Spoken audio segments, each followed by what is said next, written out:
আসসালামু আলাইকুম এভরিওয়ান, আমি মোহাম্মদ শমীক সরকার, পড়াশোনা করছি চট্টগ্রাম বিশ্ববিদ্যালয়। ডেঞ্জার্স একাডেমির পক্ষ থেকে আপনাদের সকলকে স্বাগতম। তো গত ক্লাসে আমরা কন্ডিশনাল সেন্টেন্স, জিরো কন্ডিশনাল এবং ফার্স্ট কন্ডিশনাল সম্পর্কে ইন ডিটেলসে জানছি। আজকে আমরা জানবো সেকেন্ড কন্ডিশনাল সম্পর্কে। তো চলুন সরাসরি আমরা আজকে আলোচনায় যাই। তো আজকে আমরা পড়বো হচ্ছে সেকেন্ড কন্ডিশনাল। সেকেন্ড কন্ডিশনালটা কি? আগের মতোই, জাস্ট ইফ বা আনলেস আছে কিনা দেখবো, যদি থাকে কন্ডিশনাল। এবং সেকেন্ড কন্ডিশনালে শুধু ওই একটা জায়গায় পরিবর্তন হবে, সেটা হচ্ছে কোথায়? ভার্বে পরিবর্তন হবে। এখন এই ভার্বে কি পরিবর্তন হবে আমরা পড়ছি ফার্স্ট কন্ডিশনালে, কি থাকবে? V one. সেকেন্ড কন্ডিশনাল কয় নাম্বার কন্ডিশনাল? 2 নাম্বার কন্ডিশনাল, তাহলে ভার্ব কি হবে? V two. আর কিছু না। অর্থাৎ যদি ভার্বটা ভি টু হয় বা পাস্ট ফর্ম হয়, কোন ফর্ম হয়? পাস্ট ফর্ম হয়, তাহলে এর ফলাফলটা কি হবে? এর ফলাফলটা হবে উড বা কুড বা মাইট প্লাস ভি ওয়ান।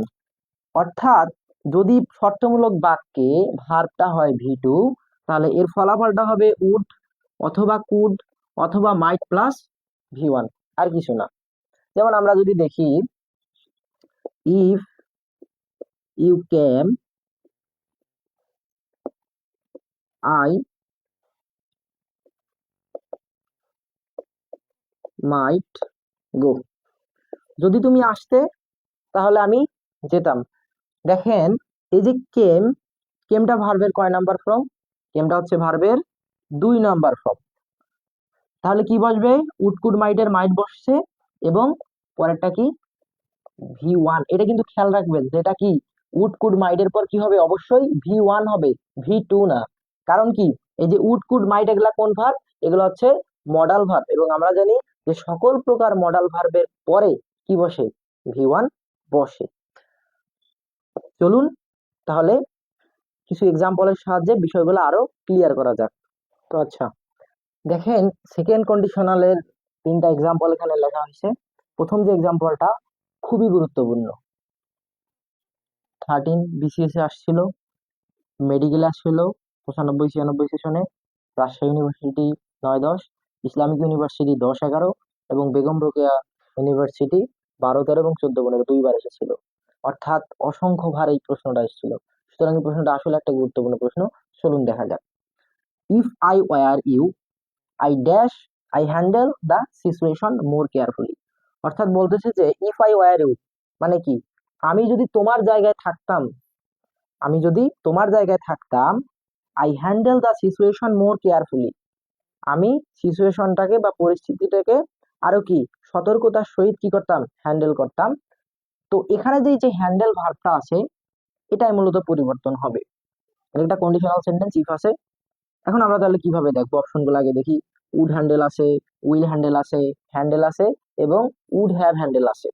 তো দেখেন, আমরা কি পড়ছি? আমরা জাস্ট একটা জিনিস দেখবো, সেটা কি দেখবো? ভার্ব দেখবো। ভার্ব কি আছে? ওয়ার। আচ্ছা, ওয়ারটা ভার্বের কয় নাম্বার ফর্ম?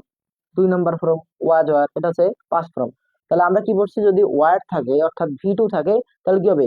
উড বা কুড অথবা মাইট প্লাস ভি ওয়ান হবে। চলুন খুঁজি। অপশন প্রথমটা, সেটা হচ্ছে কি? Would handle, would plus V one, okay হইতে পারে। পরের অপশনটা দেখি, সেটা হচ্ছে উইল। উইল তো হওয়ার কথা না, আমাদের কি দরকার? উড দরকার বা কুড দরকার বা মাইট দরকার, সুতরাং এটা হচ্ছে না। পরেরটা শুধু হ্যান্ডেল, এটা ভি ওয়ান, এটা তো আগেই বাদ। তারপর হচ্ছে উড হ্যাভ, উড আছে, হ্যাভ আছে, কিন্তু উড হ্যাভ হ্যান্ডেল এটা তো আমাদের দরকার নাই। কারণ আমাদের কি দরকার? যদি ভি টু থাকে, কি থাকে, সরি, যদি ভি টু থাকে তাহলে কি হবে? উড কুড বা might have plus V, would could plus might plus V one হবে। উড হ্যাভ হবে না। কি হবে না? উড হ্যাভ হবে না। কি হবে? Would plus V one. অর্থাৎ অপশন কি হবে? অপশন ওয়ান হচ্ছে right, would plus V one হবে। পরের অপশনটা দেখি, সেটা হচ্ছে যে what would you do if you dash 10 lakh টাকা। প্রশ্নটা ছিল চিটাগাং ইউনিভার্সিটি বি ইউনিটে 9-10 সেশনে। প্রশ্নটা খুবই গুরুত্বপূর্ণ। তবে তার আগে একটু দেখেন, এতক্ষণ পর্যন্ত আমরা যতগুলো এক্সাম্পল করছি, সবগুলো এক্সাম্পলের ইফটা কোথায় ছিল? প্রথমে। কিন্তু এবার ইফটা কোথায়? মাঝে। তাহলে আমরা বলছিলাম যে ইফটা মাঝে থাকতে পারে, তাহলে তখন কি হবে? তখন ইফ থেকে পরবর্তী যে অংশ, এটা হচ্ছে শর্তমূলক, এবং প্রথম যে অংশটা থাকবে এটা হচ্ছে কি? ফলাফলমূলক। অর্থাৎ ইফ ইউ ড্যাশ 10 লাখ টাকা, যদি তোমার কাছে কি থাকতো 10 লাখ টাকা থাকতো, তাহলে you what would you do, তুমি কি করতে, এরকম প্রশ্নটা। তাহলে আমরা দেখি, আমরা জানি কি, আমরা জানি যে শর্তমূলক অংশে যদি কি থাকে, ভি টু থাকে, তাহলে উড প্লাস ভি ওয়ান বা মাইট প্লাস ভি ওয়ান বা কুড প্লাস ভি ওয়ান থাকে হয়। তাহলে দেখেন উড প্লাস ভি ওয়ান আছে, যে উড ডু, উড ডু। এখন শেষে প্রশ্নবোধক চিহ্নটা কেন হয়েছে, এটা তো হচ্ছে প্রশ্ন। প্রশ্নটা এখানে হয়েছে, কিন্তু শেষে প্রশ্নবোধক চিহ্নটা কেন হইলো? প্রশ্নটা আসলে এইভাবে হইতো যে ইফ ইউ ড্যাশ 10 লাখ টাকা কমা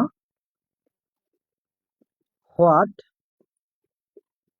উড ইউ ডু, প্রশ্নটা এইভাবে হইতো।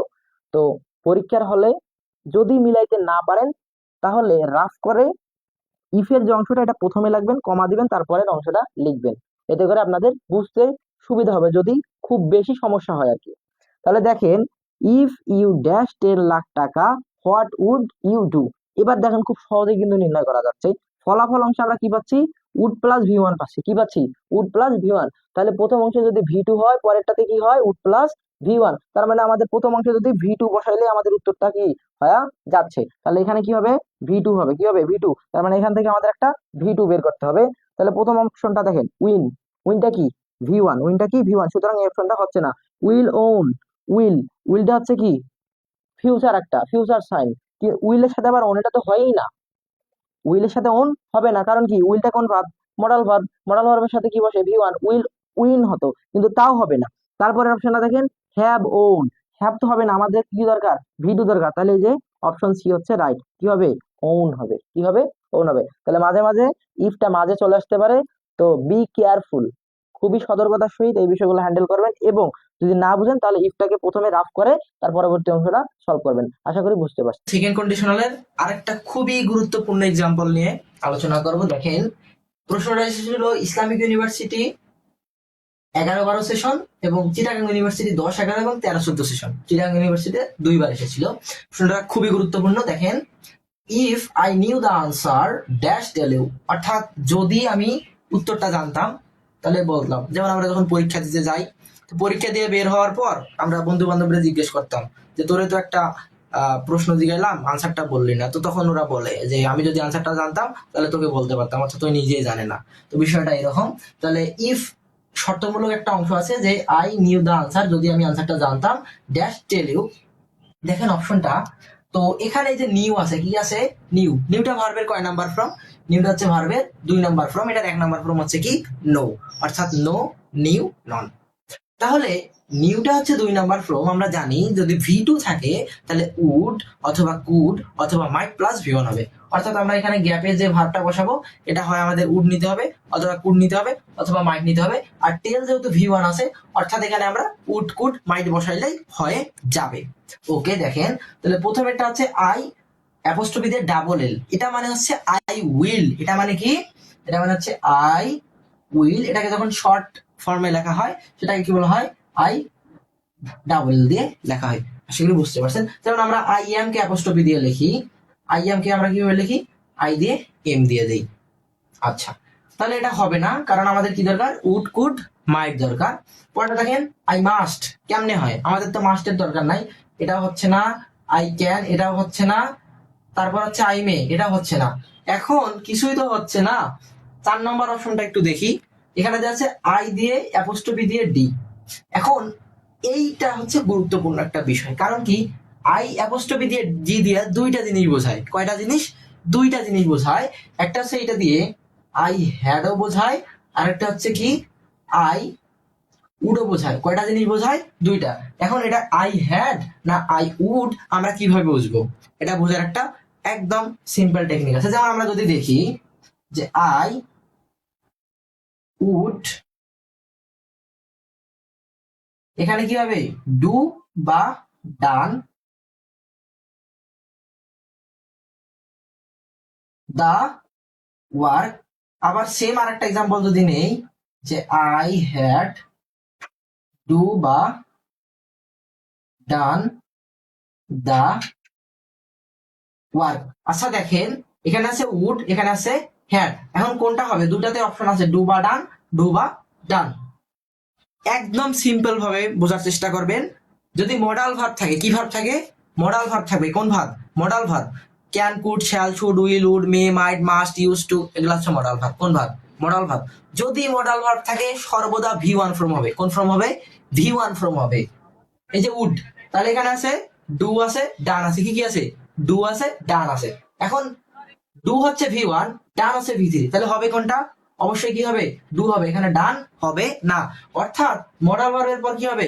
ডু হবে। আর যদি হ্যাড হয়, হ্যাড কোন verb? Have verb. Have, has, had, এই তিনটা হচ্ছে হ্যাভ ভার্ব। এই হ্যাভ ভার্বের পরে সর্বদা ভার্বের 3 নম্বর ফর্ম হবে। কয় নম্বর ফর্ম হবে? 3 নম্বর ফর্ম হবে। তাহলে যে হ্যাডের পর কি ডু হবে? না, ডু কয় নম্বর ফর্ম? 1 নম্বর ফর্ম। 3 নম্বর ফর্ম কোনটা? ডান। তাহলে এটা সঠিক উত্তর কোনটা হবে? ডান। এখন তার মানে আমরা যদি এই রকম সংক্ষেপে থাকে যে আইডি, তার মানে এটা উডও হইতে পারে, হ্যাডও হইতে পারে। তো এই বিষয়ে আমরা কিভাবে বুঝবো? আমরা তখন পরবর্তী ভার্বে যাব।